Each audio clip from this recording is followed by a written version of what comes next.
That doesn't really matter. You But started. probably Maxime. I don't know. So, when did your business start, Effectively Dance Forward? I started the organisation in 1991. It was actually called Ballet Forward. Perfect. I was a principal dancer at the ballet company for 23 years, and I've always loved children. And it was my mission to really make an opportunity and create an opportunity for children coming from disadvantaged backgrounds to have a really good dance training, and to create the magic of the beauty of dance that I'd always had in my life. Well, I mean, it started off obviously with myself, and I was still dancing. It was very difficult. I used to go out twice a week, and then I had to make a decision whether I was going to continue my life as a dancer on stage or otherwise in the classroom, and I felt it was more important to get out. And so my late wife, Phyllis Spira, and I then decided to set up the David Poole Trust, which enabled us to raise some money to be able to buy a cassette machine, and we had no CDs in those days, and to go out and start the work. And I had 34 students in Gugulethu, and we had a lot of boys because I think I was a male student, so I was a bit of a novelty in a way.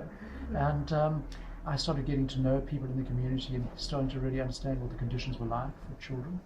And we then literally, I used to put my sort of nose into the telephone directory and start looking to get help financially. And because there was no funding from the ballet company, it was an outreach program that I decided to create, and there was no funding for this at all. And so literally went through from beginning to end of the telephone directory and started approaching businesses, companies, private people, and obviously with my name and Phyllis's name. She was a legend, and of course people knew who she was. And so we were able to raise a little bit of money in creating the David Poole Trust. And so that enabled us to be able to get to Gugulethu and do some of the work and get some costumes and start building up the program. We started with 34 students. The staff is a component of former students that were mine that I trained and sent to UCT School of Dance, where they did the African and Contemporary Dance course, and they're now teaching on the program. In fact, Hope started with me 23 years ago, and she's now the outreach manager and does stuff on the computer that I can't even do today. And over 23 years, we've trained thousands of students. We have 1,500 students today. Wow. So basically, the teaching staff go out to Gugulethu, Khayelitsha, Nyanga, and Langa. And we also teach in Barrydale and Montague. We have 450 children on farm schools that we teach every day. So we have 3 teachers there. And we have 2 drivers. So every afternoon, the teaching staff leave at 2:30 and they go to Gugulethu, Khayelitsha, Nyanga, Langa. We've just started teaching in Delft, and they teach all afternoon. And then at the same time, we have another driver at 3:00 that goes out and fetches kids that are on the specialized dance programs. So we have a senior and junior contemporary dance program. We have the ballet program. So those kids come to this building where we have lovely studios, whereas in the township we only teach in school classrooms, having to move desks and chairs and tables every day.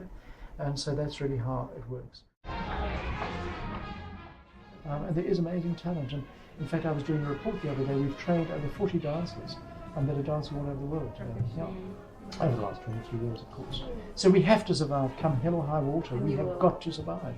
And, this is about the future of children. Yeah. And it's a cultural asset, as I keep saying. It's a treasure that needs to be respected and understood. And it's not only that we provide a serious dance training. People are gobsmacked when they see dance for performance. They can't believe what we do.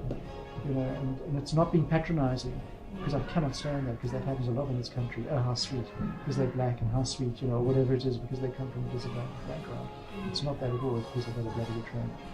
And the nice thing about being an athlete is that we now have catered to the coloured community, because obviously when we taught in Gugulethu, we only taught kids that live in those areas, and got accused of only why you're only teaching the blacks and not the coloured. So we can teach anybody. It sounds well.